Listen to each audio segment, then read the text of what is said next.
Bonjour au reste du monde, alors aujourd'hui je vous emmène à la découverte d'une des villes les plus célèbres dans le sud-ouest du Togo. Bienvenue à Palimé. Plusieurs Togolais vous diront que Palimé est la ville togolaise du tourisme. Ça accueille beaucoup d'étrangers. Et c'est pourquoi j'ai décidé à mon tour d'effectuer un voyage qui va durer environ 1h30 depuis Lomé, la capitale, pour vous faire découvrir cette localité qui se situe dans la région des Plateaux, plus précisément dans la préfecture de Kloto, à quelques kilomètres de sa frontière avec le Ghana.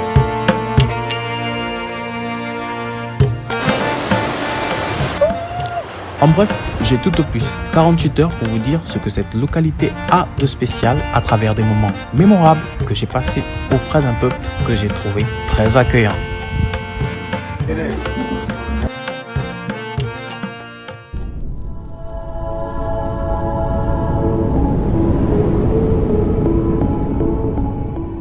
Nous sommes en saison pluvieuse, donc pas évident d'avoir de belles images ensoleillées, mais tout de même, allons-y à la découverte de Palimé. Lorsque l'on se promène dans une partie de Palimé, on a l'impression de faire un retour dans le passé. C'est une ville qui a été convoitée par les colons. On peut voir des vieilles bâtisses telles que la maison provinciale, la célèbre cathédrale du Saint-Esprit dont la première pierre avait été posée en 1913, un édifice très imposant. Et sans oublier un lieu incontournable à quelques kilomètres de là. Impossible de vous parler de Palimé sans se référer à ce magnifique bâtiment que vous voyez derrière moi, donc le château Vial. L'histoire nous dit qu'en 1940, un Allemand nommé Vial découvre cette colline et décide de construire un château. La construction a donc duré 4 ans, mais en 1979, ce château devint une demeure présidentielle avant d'être abandonné 3 ans plus tard. Ce qui émerveille les touristes de nos jours, c'est certainement le panorama qu'offre ce site touristique. Des montagnes coiffées de nuages, de près comme de loin, c'est tellement beau à regarder. Magnifique, j'arrive même pas à vous décrire la beauté de ce que je vois, mais waouh. Au-delà de son paysage naturel et ancien, Palimé est en pleine expansion. On peut tout de suite l'observer avec des constructions modernes telles que des établissements hôteliers. Il y a un marché animé, des bars, et Palimé est connu pour être la ville des artistes et des artisans. Et parmi ces artistes qui se sont installés dans la région, je vais à la rencontre de Anna qui a un atelier. Ok, c'est vous-même qui confectionnez ces objets? Oui, oui. La plupart, parce qu'il y a des trucs en bronze, moi je ne travaille pas le bronze. Donc j'ai des amis touaregs qui passent de temps en temps, donc souvent on fait l'échange. Bronze contre bois, bronze contre... Donc ça fait combien de temps que vous êtes dans ce business? Oh ah, ça fait longtemps, je dirais que toute ma vie, moi j'ai grandi dans l'art, donc tu vois. Après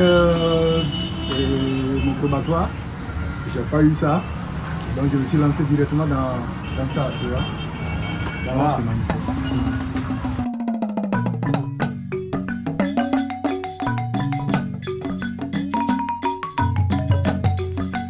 Dans les alentours de Palimé, il y a plein de petits villages à visiter. Notre prochain arrêt, Tsamé, où on peut voir des plantations de café, se tremper les pieds dans la belle source d'eau potable qui alimente la localité.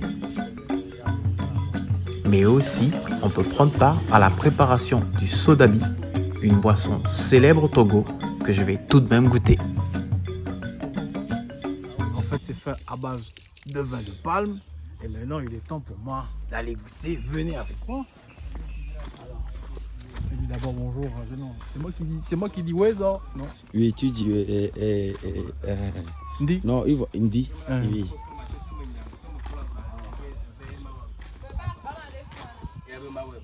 Ah, tu salues la grand-maman d'abord. Ok, elle dort déjà. Tu salues là. Ouais.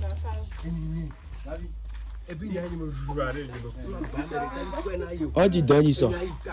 Tu dis Indi, non? Bonjour, ça va, la maison, Donny sort. Tu réponds. Tu recommences. Ndi. Ndi faut étant. Olé, tu dis olé. Elle est fille. Il savait donc. Voilà, tu vois. Ça, il savait de. Donc, Ah, je crois que j'ai mis de gore carré. ah, Donc, à 1000 dit ça va les y aller. Et tu as un bac pour mi quoi. Et bien, nous sur l'habitat. C'est ça, on appelle whisky local. Ça, c'est le whisky togolais. C'est à côté de ça. Ton chapeau là, c'est bon. Hein? C'est fait à partir du vin de palme. Ça, c'est pour faire l'appétit. Quand tu prends ça là, tu consommes ça là, tu vas bien manger. Donc il faut aller directement bien. Directement. Si tu veux doubler, même on te double. C'est intéressant. Ah oui. Là, quand tu vas partir, tu vas commander 1 litre. Toi, tu es habitué. Comment tu sais que ça tape le cœur? Ah ouais. Tu es habitué à ça. Donc, bon, après.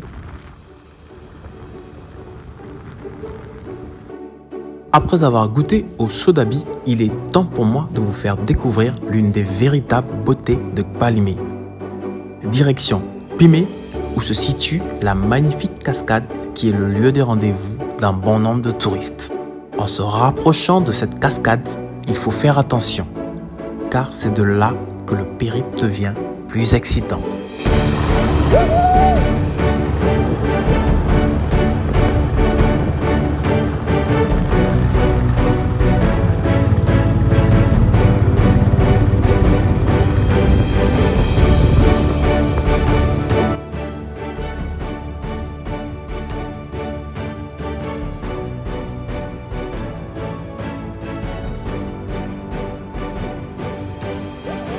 La cascade de Pimé tombe en cascade sur une haute falaise. Elle peut être un véritable défi à ceux qui veulent grimper. Il n'est même pas recommandé de le faire. Les chutes sont parfois réduites à un filet par un barrage voisin.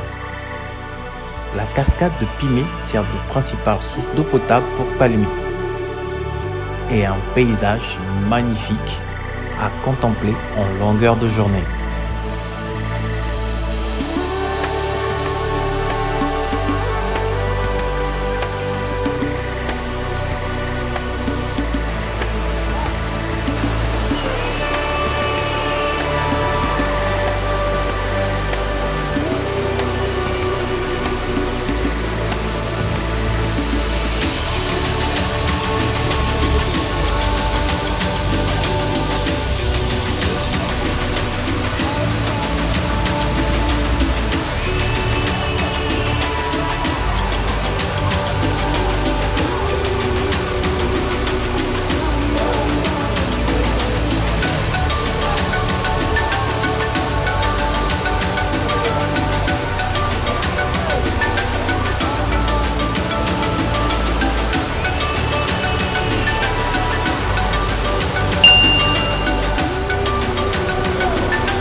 On se dit à bientôt pour un prochain rendez-vous sur Where the Wind Takes Me.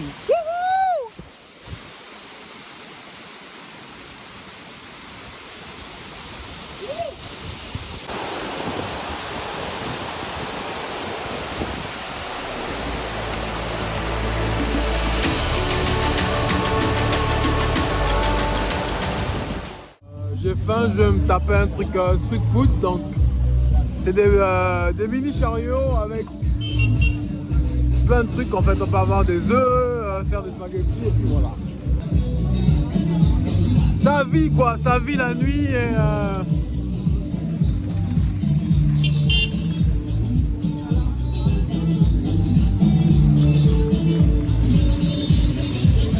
Non mais je suis épaté quoi, je suis vraiment étonné.